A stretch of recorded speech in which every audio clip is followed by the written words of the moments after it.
Sveiki visi. Švarioji matematika keliauja į Lenkiją šį kartą ir mes turime atostogas, turime 3 dienas. Ir 3 taip reikia parodyti, ar ne?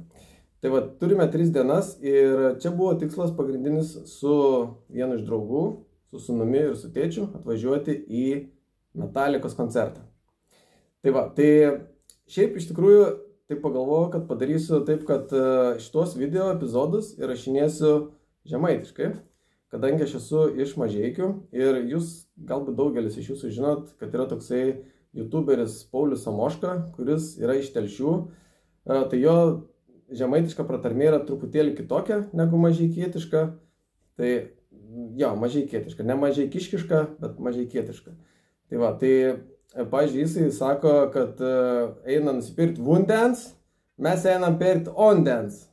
Tai va, toks yra vienas iš skirtumų. Tai va, tai žodžiu, ką dabar norėčiau padaryti, iš tikrųjų šitoj kelionėje norėčiau pafilmuoti vairiausių vaizdų, papasakoti vairios informacijos apie Lenkiją, apie Metalliką žinoma, apie Varšuvą ir galbūt apie kitas vietovės. Žinoma, kažką pabandysiu įdomaus pafilmuoti ir kad tikrai jums patiktų.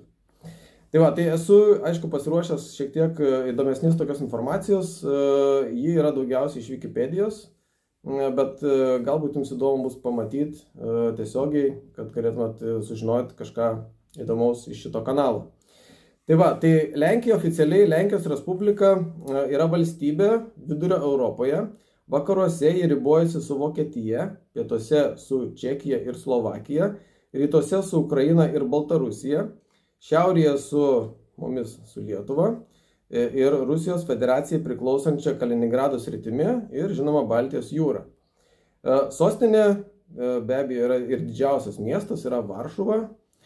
Kiti didieji miestai yra Krokuva, Lodzė, Vroclavas, Poznanė, Gdanskas ir Ščecinas.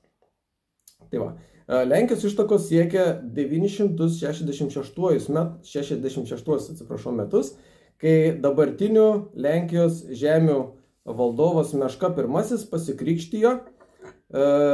1025 metais įkurta Lenkijos karalystė, o 1569 metais susijungė su Lietuvos didžiąja kunigaikštystė į abiejų tautų respubliką ATR, kuri iki 17 amžiaus buvo plotų ir gyventojų skaičiumi viena didžiausių Europos valstybių. Tai jūs tą tikriausiai žinote, ne?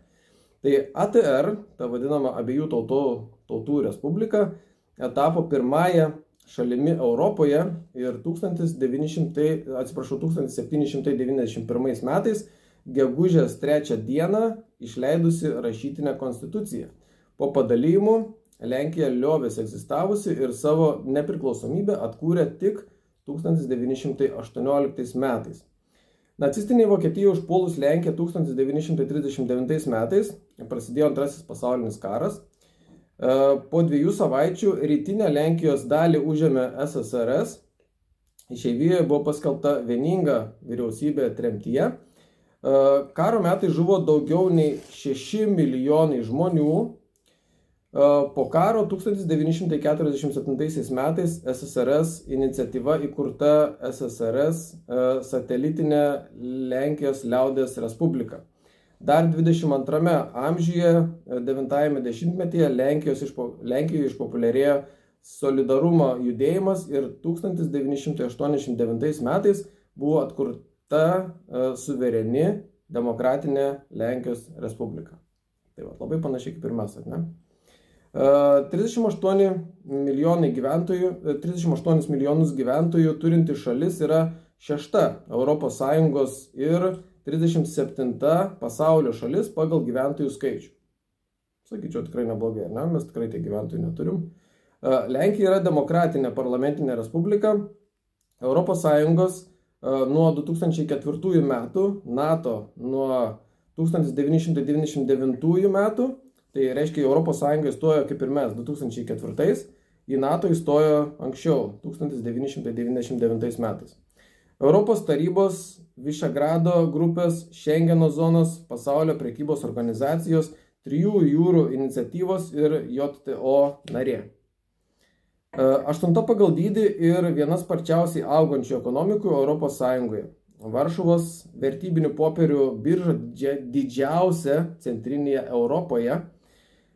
Šalies labai aukštas žmogaus socialinės raidos indeksas 34. Lenkijoje nemokamas aukštasis mokslas. Valstybės finansuojama socialinė apsauga ir nemokama medicinos prieiga visiems piliečiams. Šalyje yra 15, net 15, sakyčiau, UNESCO pasaulio paveldo sąrašo objektų. Iš jų 14 yra kultūros objektai. Tai va, iš tikrųjų, turinti šalis labai svarbią istoriją ir labai įdomią istoriją, labai susijusią su mūsų šalimi. Ir tai bus tikrai įdomi mūsų ta ekskursija ir kituose video jūs pamatysite daug visokių įdomių dalykų ir pažiūrėsim, ką mes čia galėsim nuveikti. Aš manau, kad aš kitus video epizodus padarysiu, pasistengsiu bent jau žemaitiškai, tai tikiuosi, kad bus jums įdomu tą dalyką paklausyti. Tai va, tai tiek šitam video, sėkmės visiems, iki.